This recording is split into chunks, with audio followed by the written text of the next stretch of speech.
रायपुर के आदिम जाति विकास विभाग के अधिकारियों की एक बड़ी लापरवाही सामने आई है। यहां कमल विहार के पास डुंडा में करोड़ों रुपए की लागत से बनी पोस्ट मैट्रिक आदिवासी छात्रावास के बिल्डिंग खंडर में तब्दील हो रही है।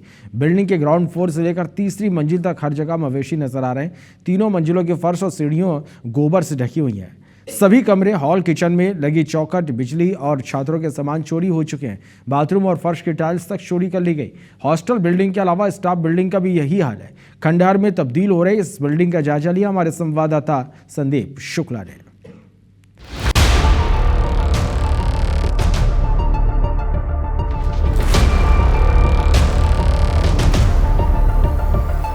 लगातार अपनी खबरों में दिखाते हैं कि अधिकारियों की लापरवाही के कारण शासन का करोड़ों रुपए कैसे बर्बाद होता है, जनता का हक कैसे मारा जाता है। एक और वानगी हम आपको दिखा रहे हैं। मेरे पीछे जो आप बिल्डिंग जैसी दिखने वाली ये चीज़, आपको कहने को तो बिल्डिंग है, लेकिन असल में इसकी हालत किसी तबेले या फिर गौठान से कम नहीं है।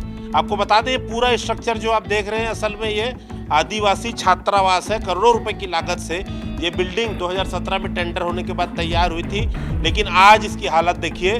दीवारों पे आप देखिए उपले के निशान हैं, मतलब गोबर के कंडे यहाँ बनाकर सुखाए गए हैं। नीचे ज़मीन आप देखिए, पूरा का पूरा जो है फ्लोर जो है 4 से 5 इंच गोबर और मिट्टी से पट चुका है। पूरा जो हॉस्टल है इसका एक एक सामान चोरों की भेंट चढ़ चुका है।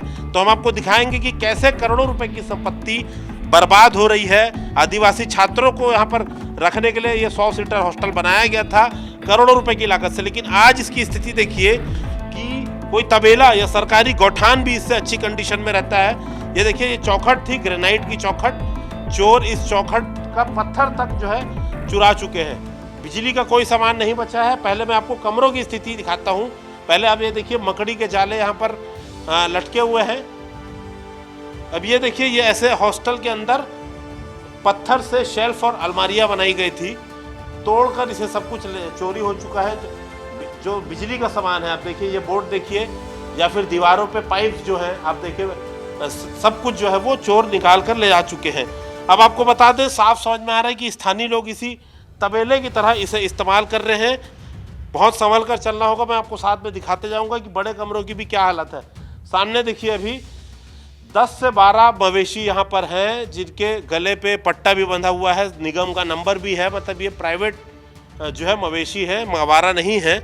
मैं आपको करीब से दिखाऊंगा, लेकिन पहले आपको दिखा दूं कि फ्लोर की टाइल्स से लेकर सब कुछ यहाँ पर चोरी हो चुका है। देखिए, 2 शेल्फ है, जो पत्थर तोड़ते बना उसे तोड़ के ले जाया जा चुका है। ये देखिए, ये अलमारी है, छड़ इसकी काटने के लिए स्लैब भी गिराया जा चुका है। पूरी बिल्डिंग का एक भी कोना नहीं बचा है जहाँ पर मवेशी ना हो, जहाँ पर चोरी ना हुई हो। तो ये ग्राउंड फ्लोर है। ग्राउंड फ्लोर के बाद आपको फर्स्ट और सेकंड फ्लोर भी हम ले जाएंगे। फर्स्ट और सेकंड फ्लोर की भी हालत यही है, जहाँ बच्चे रहना चाहिए। आदिवासी बच्चों का हक मारा जा रहा है। करोड़ों रुपए इसमें ठेकेदार को भी भुगतान हो चुका है। मेजर आनंद सोनी नाम का कोई ठेकेदार था, उसे ठेका मिला था, लगातार नोटिस मिली, उसका काम उसने अधूरा छोड़ा, पूरा छोड़ा, अधिकारियों से जवाब लेके, लेकिन आज की डेट में उससे कई भुगतान हो चुका है और ये हॉस्टल अभी तक हैंडओवर नहीं किया गया है। तो ऊपर आपको लेके चलते हैं, फर्स्ट और सेकंड फ्लोर, वहां दिखाएंगे। वहां इससे भी ज्यादा बुरी हालत है।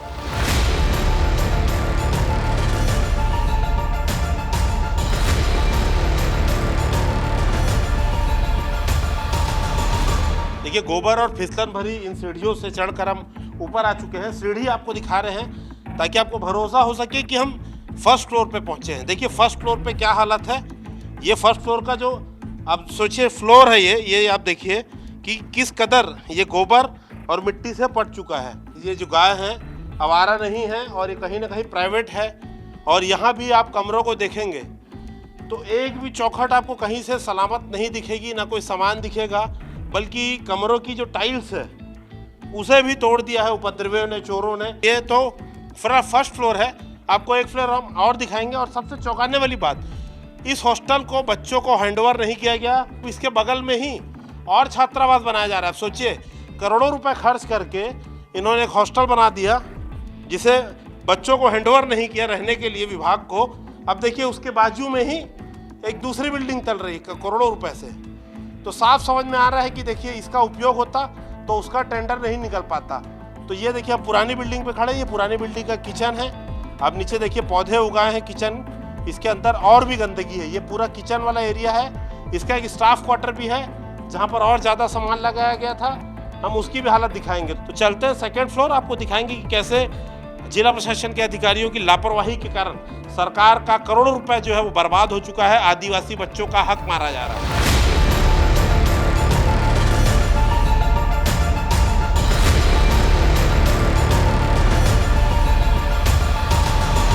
देखिए हम सेकेंड फ्लोर पर आ चुके हैं, यहाँ भी वही हाल है। सीढ़ी चढ़ते ही हमें दरवाजे पर अब देखिए मवेशियों का झुंड मिला है और फ्लोर की हालत भी वही है, पूरा गोबर से मिट्टी से पटा हुआ है। ये देखिए ये ग्रेनाइट यहाँ पर लगा हुआ था, चारों तरफ ग्रेनाइट लगा हुआ था, लेकिन इसे उखाड़ा जा चुका है। जो ग्रेनाइट लगी हुई कुछ खिड़कियाँ बची हैं चोरों से, वो भी हम आपको दिखाएंगे। तो कैसे देखिए शासन का करोड़ों रुपए चोरों की भेंट चढ़ रहा है और तबेले में कन्वर्ट हो चुका है। जहाँ पर छात्र रहते, आदिवासी बच्चे रहते, पढ़ाई करते, उनका हक मार के आप सोचिए कि बिल्डिंग बना ली गई, भुगतान कर लिया गया, लेकिन ये हैंडओवर नहीं हुआ। सोचिए राजधानी में ये हाल है। हमने ऑपरेशन रावण में आपको बस्तर, सरगुजा, सुकमा, कोंडा गांव तक हम गए थे, दंतेवाड़ा का आपको नज़ारा दिखाया था। आप सोचिए राजधानी में ये शुरू हुआ था प्रोजेक्ट भाजपा के शासनकाल में। कांग्रेस की सरकार आई, फिर से एक बार भाजपा की सरकार आई, लेकिन हालात जस के तस है। शासन का करोड़ों रुपए बर्बाद हो रहा है, आदिवासी बच्चों का हक मारा जा रहा है। देखते हैं, एक आंख खोलने वाली तस्वीर हमने दिखाई है, सरकार इस पर आगे क्या एक्शन लेती है।